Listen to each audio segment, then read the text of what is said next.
Another cool little thing is this. We call it a snake stone or a black stone. Black stone. Yeah? Yeah. So what this is a piece of bone which is then put into a fire, similar to how you'd make charcoal. Yeah.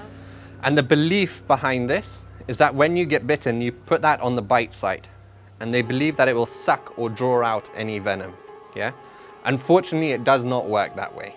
Yeah? Once venom is into your system, there's no way of being able to suck it, pull it back out, or anything like that. The only good thing about this is there's no bad side effects. Oh yeah. There's a lot of other traditional remedies like drinking alcohol, electric shock, which cause a lot of other problems. Yeah.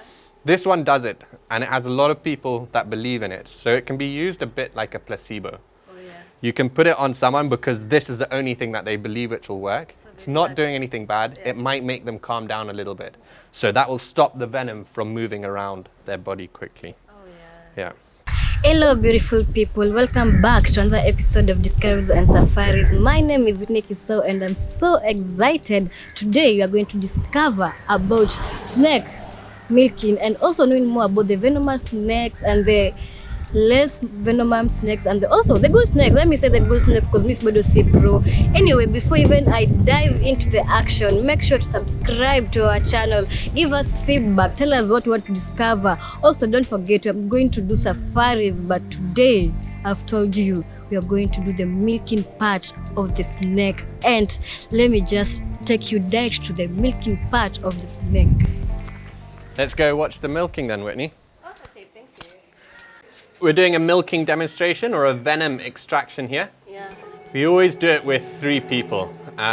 It can be done with 1 person, but safety is of our main concern. So the safety of the team and of the snake. So we'll always have 3 people on there. That's 6 sets of eyes to be able to look for any mistakes. Yeah. So we have the snake in the cage. Yeah. When the whole team is ready, they'll then open the cage and get the snake out. You see Kisao has like a pipe. Yeah. So the idea there is to try and get the snake into that pipe. Once it's into that pipe, it's a safer way of being able to handle that snake. So you see here, we've got a nice big Black Mamba, probably the most feared snake in Africa. Yeah. I'm sure as Guyo said, they're not actually black. Yeah. They're gray, sometimes they're yellow in color. What is black is the lining inside their mouth. Yeah. So once the snake is in the tube, it's a safe way of being able to restrain the snake.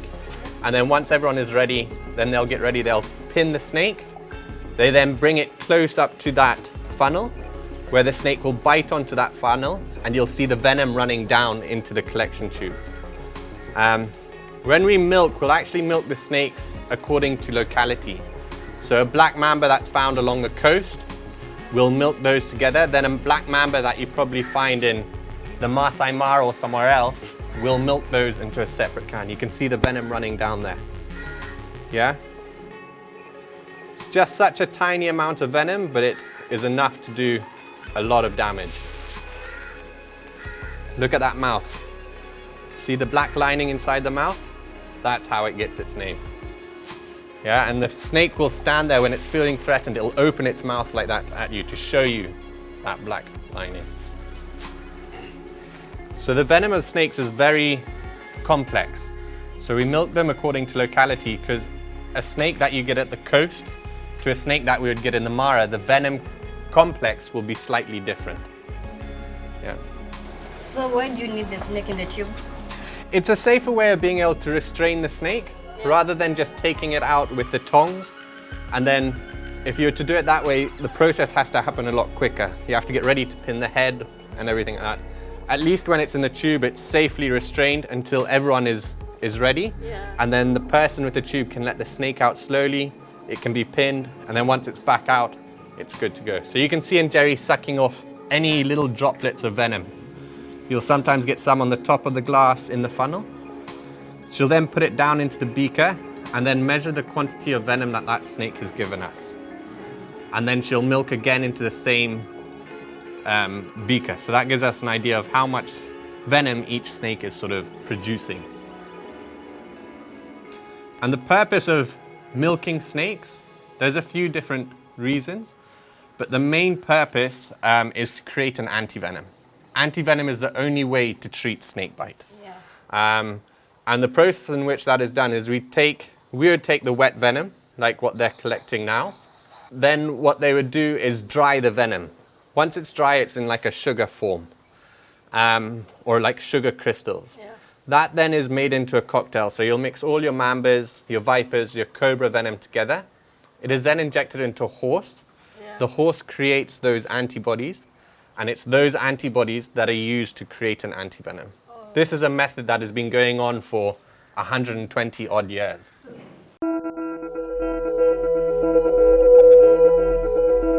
So welcome to Watamu Snake Farm. It's run by the Taylor Ashe Anti-Venom Foundation. We are a research center. We also host a number of animals here, which are on display for people to come and see.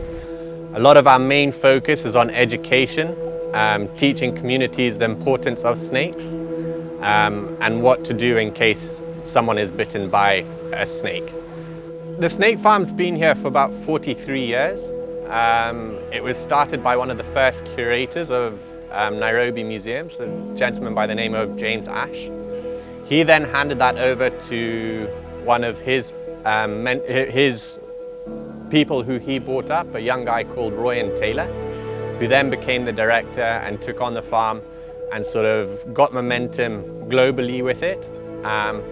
He was my mentor. I came in here as a young boy, about 12 years old, just passionate about snakes and wanting to learn anything I could. So I learned under him, trained with him, as well as our manager here, Boniface Mamwangi. And then Roy sadly passed away about 4 or 5 years ago, and his wife was left in charge of the farm. So she called me up and asked if I'd be interested to come up to the farm. Because this is my passion, I jumped on the opportunity to come up here and work at the farm. So I've been here permanently for about 3.5 years now. The goal of the farm is to educate people on snakes, the importance of snakes. Also to be a place where people can come for advice or for help when someone is bitten by snakes. Snake bite is a huge problem in Kenya, as I said. We lose about 1,000 people a year. So we want to be a place where people can come to talk to us about snake bite. How can we help out different communities? Our goal is to try and reduce snake bite by at least 50% in the next sort of coming years.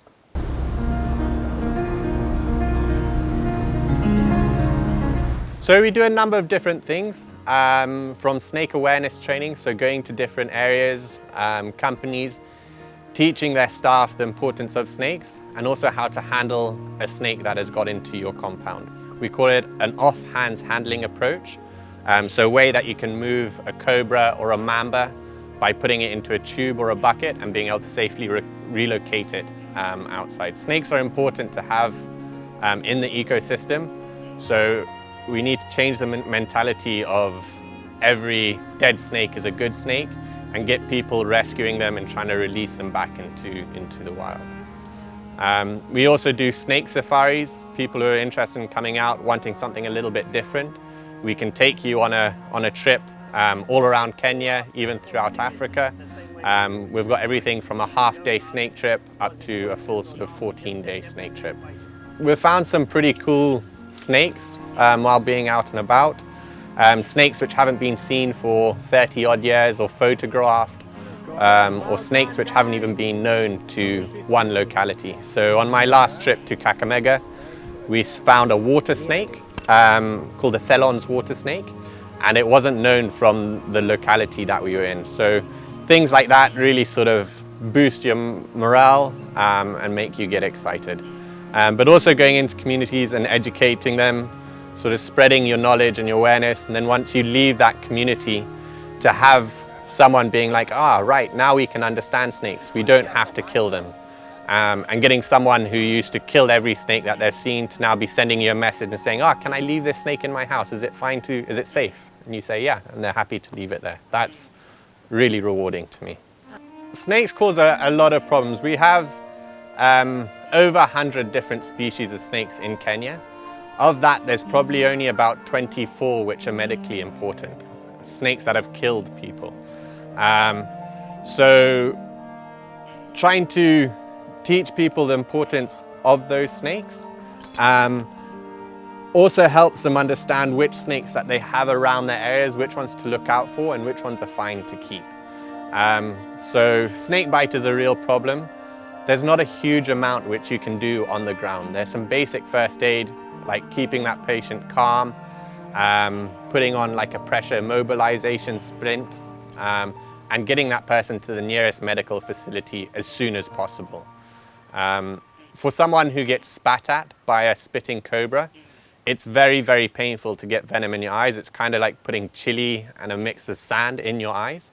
You need to rinse it out with a lot of water for about 15 to 20 minutes. With any sort of bland liquid, water is the best, but if you don't have water, juices, milk, and also urine if you don't have anything else. Our main goals here is to really get people to understand snakes, stop killing them, call us for advice, and being able to live at one with snakes and realize that you can actually live in harmony with them. There's a few precautions you need to take. Of course, human life is very important, so staying safe and staying away from those big deadly animals is very important. I can see the second snake. How many snakes do you milk in a day? So we milk mainly just for guests to sort of see and experience. But each species, so if we've milked black mambas today, we'll then milk them again after 3 weeks. You need to give them 3 weeks just to relax. It's part of the protocol. If you could milk them more frequently, but the snake probably wouldn't survive because of that stress. Oh yeah. And the thing we really do not want to do is stress out our snakes or kill them. This is a rubber. Yeah. And snakes have very flexible heads. You imagine a snake like this is eating a chick. Yeah. Which is probably 5 times bigger than its own head. So its head is able to sort of move and bend. You can see that little droplet running down, yeah? And that's all it takes to cause a lot of damage. It's a very risky job that we do, but it's necessary. In Kenya, we're losing over 1,000 people a year to snake bite alone. Many more people are bitten and have permanent disabilities from the snake bite. So we need to try and come up with a solution, and that is making good quality anti-venom. So venom is only effective if it gets into your blood system. Oh Yeah? So if you have a fresh cut and the venom gets into there, then that could be a problem. Pouring venom on your skin, it's absolutely fine at all. You do get some people who have an allergic reaction to venom, but that's mostly from people who have been overexposed to those venoms. Yeah? You could drink venom. Venom is a protein and we're able to digest proteins. So you could drink that. It's very bitter to taste. As long as you have no ulcers in your mouth or your stomach, you're going to be absolutely fine. Venom, which I've just got from 2 black mambas, you can see it's a tiny amount, but this is enough to cause a lot of damage to a lot of people.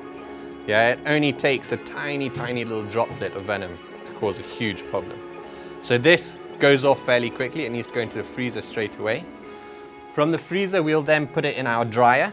And once it's dry, it looks just like this, like sugar crystals or salt flakes. Oh. And this is a stable state. It won't deteriorate or break down in any sort of way. Snakes have fangs. This is a way that they inject their venom. So this is a big fang from a gaboon viper. It's huge. Gaboon vipers have the biggest fangs in the world, up to 2 inches long. So this fang sits on the front of the mouth like that. Yeah. When it's ready to bite, it opens its mouth, the fang comes out, it then injects the venom and closes and goes back in.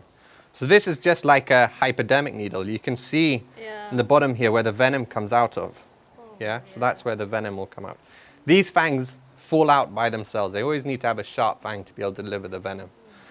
So they'll constantly be replacing their old fangs with new ones. These will usually fall out when they're eating a prey item, or sometimes when we're milking them, they'll break off. The old fang will be there, and the new fang will be with it. So then when it bites into prey, the old fang will break off, and the new one is already there. That's interesting. So they're always lethal. Hi. Hi, how are you? I'm good. We meet again. Yes, welcome. Thank you. I met Barisa. He'll introduce himself, but first he told me that a snake can mate once, a female snake. Yes. Tell us more. Let me not be the Okay, you just professional. tell us what you know about it, and then I will let you know more. You told me that Yeah. a snake can mate once. Yeah. Even if the female snake won't find a male, Yeah. it can bring back the eggs and fertilize without the male. Yes. Yeah, so tell us about that. Okay, you know, so many people, they don't know about snakes, but for us here, we've been here for about 43 years, so we know about snakes. A snake can mate once, and then the female snake can lay eggs like 3 to 4 times without a male. Yeah, because the female snakes, she have some Organ. an organ which she can store the sperms, and then once she's ready to lay eggs again, if she doesn't find any other male, she just use the stored sperm, she fertilizes her eggs. Wow. Yes. That's so great. Anyway, Yeah. before we dive in, kindly introduce yourself to our viewers. Okay, my name is Guyo Barisa. I've been working here over 15 years now with snakes. I like snakes, I do like them. So as we walk around, we shall see some snakes. You know, here in Kenya, we have over 143 snakes, different species. Among those, there are some which are venomous, some are mild venomous, and some are totally harmless. So as we walk around, we shall see them in the cages, and I will explain more. So Wow. welcome. Yeah. Thank you. Okay, let's start with here. Here we have some snakes. All snakes which are going to see here, these are Kenyan snakes. No snakes from other countries. So like these ones, there are 3 of them. 1, 2, 3. These 3 are all the same. These ones, we call them large brown spitting cobra. These are the snakes, if you find them in the nature, they just raise the head and decide to spit on you. While spitting, they normally aim your eyes. So if you get venom in your eyes, it's very, very painful, but please don't rub the eyes. Find water, rinse the eyes with a lot of water. Let's say maybe you're in the forest, you don't have water, you can use other option, like you can ask someone to pee on your eyes to rinse the venom. If you don't do that, you will become totally blind for the rest of your life. They also bite. A bite from them, it's highly venomous, so you have to go to hospital. In our hospitals, we have the anti-venom for them. Yeah. These are local found here in coastal area. We call them large brown spitting cobra, or we can call them Ashe spitting cobra. For this species was discovered here by the founder of this snake park, Mr. James Ashe. That's why it's called Ashe spitting cobra. On this side, I think you know this one. Yeah. Okay, can you tell? Python. Python, yes, African rock python. African rock python. Are they venomous? Not really. Not really. No. So it's a mild venomous? So I can. No. For this one, Yeah. it's totally harmless. I was right. Yes. So for them, they don't have venom, but Yeah. they have very strong muscles. Oh yeah. Yeah, and also they can grow much bigger. Yeah, a big python can grow up to 9.7 meter long. 9.7 Yeah, meters that size long. of a python can kill a human being, and it can able to swallow. Though for them, they don't like swallowing people, Yeah. because our body has a lot of chemical because of the food we eat, Yeah. the lotion which we apply on our skin, that's Yeah. chemical for them. So they don't like swallowing people, but it can able to swallow. Oh. Yeah. Here also we have another friendly snake. This one, we call it Rufus big snake. I won't give it to you because it has been fed. As Yeah. you see, the belly is full. Yeah. Yeah. Let me just show you the snake. I will just grab it gently. I don't want to stress it, but I just want to show you the belly. Yeah. You see, it has Can eaten. you show the camera? Me, I'm so Okay, far. okay, why? You see, it's a very friendly snake, doesn't like biting. Yeah. Yeah, and in I the can belly see- there's I a, can see yeah, the belly. yeah. You What see, have you it's- fed it? We fed it with chicks. Chicks. Yeah, This is a small chick. yeah, one day chick. One day chick. But a Let me snake- Just touch. Yeah, snake is like a balloon, and also the jaws are not fixed like our jaws. Yeah. So a snake can open the mouth very wide and swallow a very big thing. Yeah. Oh, I tried it. I Yeah? tried it. Yeah. I tried it. I won't give it for you to you this one because it has been eaten. So, Yeah. but I will find another one. Yeah, you will hold it as we see Okay, let's go and see lizard now. Lizard. Yeah, we have a monitor lizard. Here we have two types of lizard. Yeah. We have a Nile monitor lizard and Savannah monitor lizard. So here they are. These are Savannah monitor lizard, and here we have Nile monitor lizard. For these ones, they don't have venom, Yeah. but they have bacteria in their mouth. Bacteria. Yeah, bacteria. So if you are bitten by this, you have to go to hospital to get the antibiotics. Antibiotics. Yeah, and also they have very strong jaws. If they bite you, Yeah. it's not easy to take it out. So you can bite and stick. Yes, they bite and hold most of the time. Yeah, Can they bite your finger out? they don't have The sharp strength? teeth, Yeah. but they have very strong jaws. So they bite and hold you like that. Yeah, Oh, yeah. yeah. Okay. Okay, on this side, we have egg-eating snakes. As you see inside there, you see some eggs Yeah. and you see some shells. Yeah. For these snakes, they just eat eggs, bird eggs or chicken eggs. They normally come in our houses looking for, if you are a poultry farmer, you can get this type of snakes in your house. For these snakes, it's totally harmless, doesn't bite, doesn't have venom, and also, yeah, no biting, no venom, no teeth. Yeah. So I will pick it by my hand, and I will try to show you.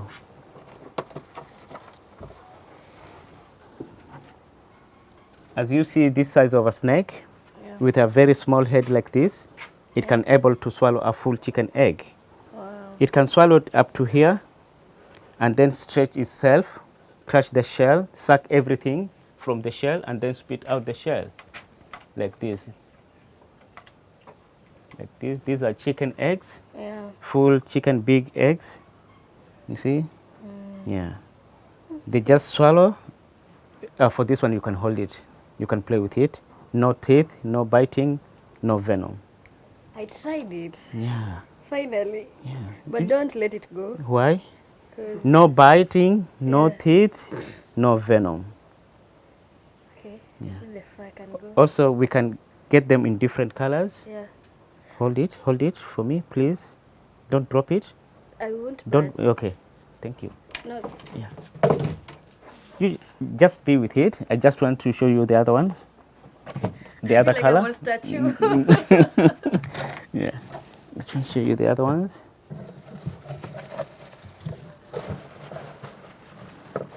You see how snakes hide?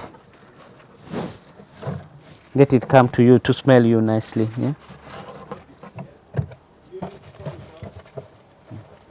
Yeah. There's this one.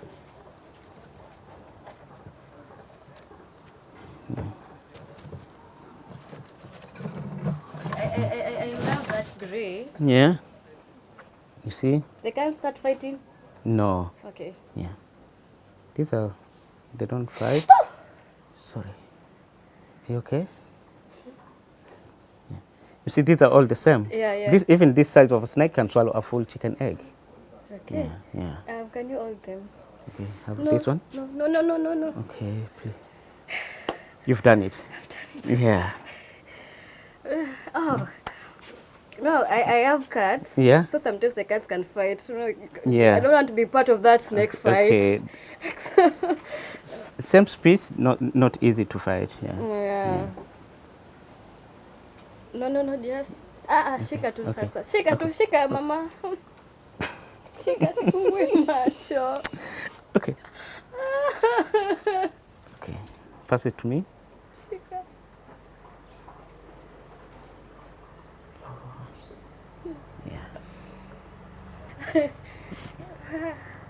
So we normally get them different colors also. We can get them orange, grayish, more dark like this. Yeah. So these are egg-eating snakes. Then But you can't blame me. you've done it. Yeah.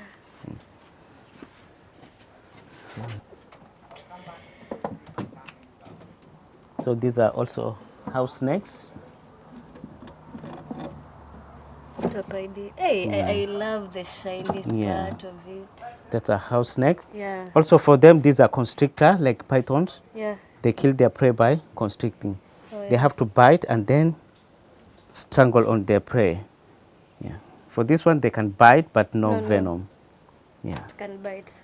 Yeah, but no venom. No venom. Yes. Yeah. I think people should be educated. Like Yeah. sometimes. That's why we normally go to schools, we normally go to villages, Yeah. and gather people, educate them about snakes. Snakes. Yeah, Yeah, we have 'cause that program. Yeah, This one is a smooth one. yeah. Aww. Done. Okay. Okay, in the sand, do you see any snake? No. Up here. Yeah. Do you see any? No. Okay, in here we have Kenyan sand boa. Yeah. These are very slow moving snakes. We normally get them in desert area. Yeah. They feed on rats. They are very slow in moving, but they feed on rats and mouse. Yeah. So for this snake, they are very clever. What they normally do, they just bury themselves under the sand, and only small part of the head will just come and see and look. As you see here. As I said before, snakes are like, they don't have ears, but they feel the vibration. Yeah. So for this snake, if it feels the vibration, it will just pop out the head and see who's coming with the tongue smelling. If it's an enemy, they just go down, duck and hide. But if it's a prey, for this snake, you just wait. The rat or the mouse will come without seeing any snake. Yeah. Like here. For now, you don't see any snake, but they are in. See, it's You're moving. not afraid? No, these are also harmless. You see, we have this one. That's a that's a Kenyan sand boa. We have like three snakes inside here. You see, at first we were not seeing anything. Oh. You see, that's a small one.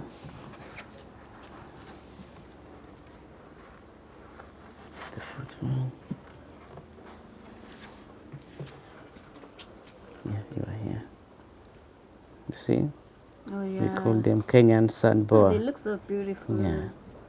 And these are the snakes with, normally so many people say, I've seen a snake with two heads, as you see here. You may think the tail also, this is the tail, Yeah. and this is the head. Oh, nice. Yeah.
So here we have a blue spotted blue snake. It's a harmless snake. Yeah. They do bite, but no venom. A bite from this one, it's like you walked in the forest and got some scratch. Oh yeah. Yeah, it's blue because we normally get them near the ocean in the mangrove trees. Yeah. Yeah. We had some green ones, but for now we don't have it, but it's the same. For the blue one, we call it blue spotted blue snake. And the green ones, which are same size, similar, but it's only color green, we call it green spotted blue snake. Those are very common.